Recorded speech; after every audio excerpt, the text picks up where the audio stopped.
अस्सलाम वालेकुम। एक खबर जिसे डिस्कस करना ज़रूरी है और वो इंसानियत सोज वाक़या पाकिस्तान की तारीख में पेश आया था कराची में। 2012 11 सितंबर को कराची के इलाके बल्दिया टाउन में एक फैक्ट्री को, जो डेनिम की फैक्ट्री होती है, उसको आग लग जाती है। अच्छा, आग किसी शॉर्ट सर्किट की वजह से नहीं लगती। यूजुअली आग लगती है तो शॉर्ट सर्किट होता है या कुछ इस तरह आग लग गई, सिलेंडर फट गया। बाकायदा केमिकल डाला जाता है, चारों तरफ से फैक्ट्री को आग लगाई जाती है और उस फैक्ट्री में उस वक्त जो है वो 300 से ऊपर बंदा काम कर रहा होता है, मौजूद होता है। और जब ये आग लगती है तो आग की इतनी शिद्दत होती है कि 260 बंदे उस फैक्ट्री में जल के मर जाते हैं, 50 से ज़्यादा ज़ख्मी हो जाते हैं। ये पाकिस्तान की तारीख़ का इंतहाई अफसोसनाक इंसानियत सोज वाक़या पेश आता है। खिड़कियां बंद होती हैं, पूरी प्लानिंग के साथ इसको आग लगाई जाती है।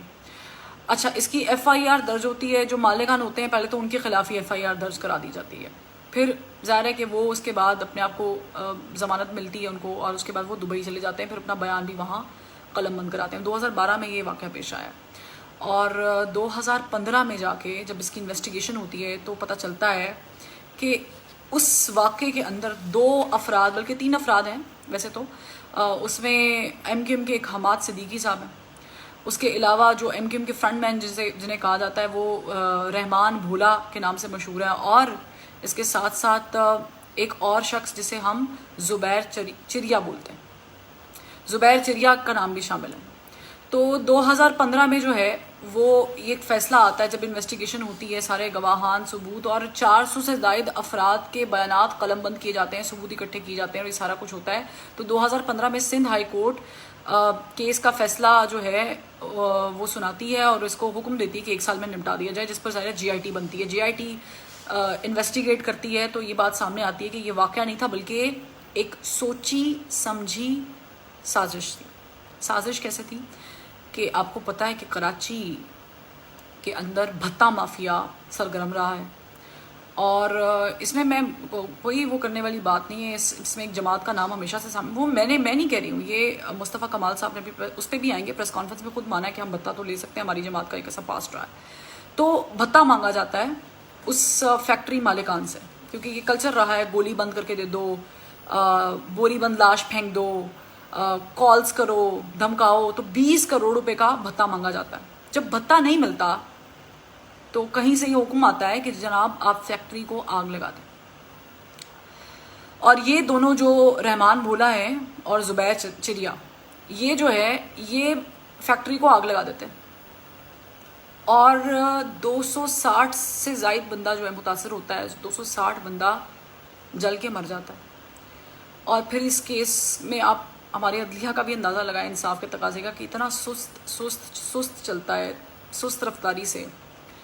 और 12 में ये वाक़या हुआ, 2012 में, और 20 में कोर्ट जो है, जो मुल्ज़िमान पकड़े जाते हैं, जिसमें ज़ाहिर है कि कुछ सिक्योरिटी गार्ड्स भी मुलव्वस थे और जो दीगर लोग सहूलतकार मुलव्वस थे, क्योंकि ये केमिकल लगा के चारों अतराफ से इस फैक्ट्री को आग लगाई जाती है और वो मुलव्वस है, तो उनको सज़ाएँ सुनाई जाती हैं और उस सज़ा के ख़िलाफ़ ये जाते हैं सुप्रीम कोर्ट ऑफ पाकिस्तान। ये दोनों अशख़ास, यानी रहमान भोला भी और ज़ुबैर भी, अपीलें करते हैं सुप्रीम कोर्ट में कि ये सज़ा जो है गलत दी गई है। और सुप्रीम कोर्ट का कल फ़ैसला आया है कि उन्होंने वो सज़ाएँ बरकरार रखी हैं। और उसके बाद एक प्रेस कॉन्फ्रेंस सामने आई है कि मुस्तफ़ा कमाल साहब ने वो प्रेस कॉन्फ्रेंस लीड की और उन्होंने कहा कि जी MQM का माजी ऐसा है, रहा है, भत्ता ले सकते हैं लेकिन जलाना कल्चर नहीं है। भत्ते से तो बात स्टार्ट हुई थी। आप ओन कर रहे हैं उन लोगों को, उन बंदों को कि जो आपके फ्रंटमैन हैं, जिन्होंने भत्ता मांगा है, लेकिन आप ओन नहीं कर रहे कि जलाया नहीं है। जबकि इन्वेस्टिगेशन में ये चीज़ सामने आई है कि ये प्री प्लान्ड था, केमिकल फेंका गया था, सहूलतकार भी मुलव्वस थे, उसमें पैसे चलाए गए थे और उसके बाद बड़े प्लानिंग के साथ इसको आग लगाई गई। ऐसे आग लगाई गई कि जो अफराद अंदर मौजूद थे वो बाहर भी नहीं निकल सके। और आप कह रहे हैं कि जी हम भत्ता मांग सकते हैं, भत्ते वाला है, लेकिन सबका एक सिग्नेचर होता है, लेकिन जलाने वाला सिग्नेचर नहीं है। ये भत्ते वाला सिग्नेचर क्या होता है? کسی بھی مہذب جماعت جو سیاسی جماعت ہو پاکستان میں، جو بھی سیاسی جماعتیں ہیں جس بھی لیول کی ہیں، کیا وہ بھتے پہ چلتی ہیں؟ بھتہ مانگا جاتا ہے، اس کو آپ فخری انداز میں لے کے جاتے ہیں کہ جی بھتہ مانگ سکتے ہیں لیکن جلانے کا کلچر نہیں ہے۔ جب یہ انویسٹیگیشن میں بات سامنے آ چکی ہے کہ یہ لوگ ملوث ہیں، ان لوگوں نے یہ کام کیا ہے، جی آئی ٹی بنی ہے، پراپر انویسٹیگیشن ہوئی ہے، اتنے سال یہ کیس چلتا رہا ہے، بالآخر سپریم کورٹ میں جب اپیل میں گئے ہیں تو انہوں نے بھی اس پہ ریمارکس دیے ہیں، انہوں نے سزائیں برقرار رکھی ہیں۔ تو پہلے تو ہماری عدالت کا نظام اتنا سست ہے کہ 2012 سے چلتا ہوا کیس جو 1 سال میں نمٹ جانا چاہیے تھا، جب خود سندھ ہائی کورٹ کہتی سے ختم کرے جلدی 2015 میں، اس کو 2020 تک چلایا گیا اور اس کے بعد آپ چلے گئے اپیل میں۔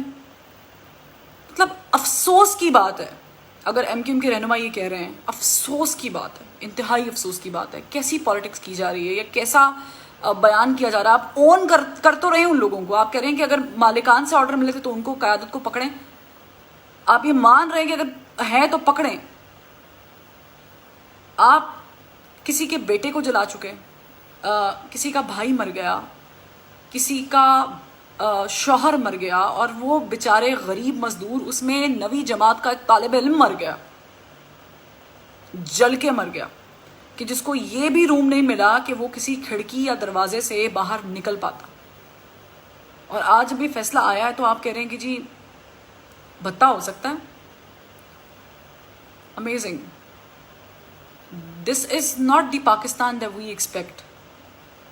اینڈ آنیسٹلی اسپیکنگ، ہمارے یہاں پہ جو عدلیہ کا نظام ہے یا جو جسٹس کا نظام ہے، اس کو بھی ہمیں ٹھیک کرنے کی بڑی ضرورت ہے۔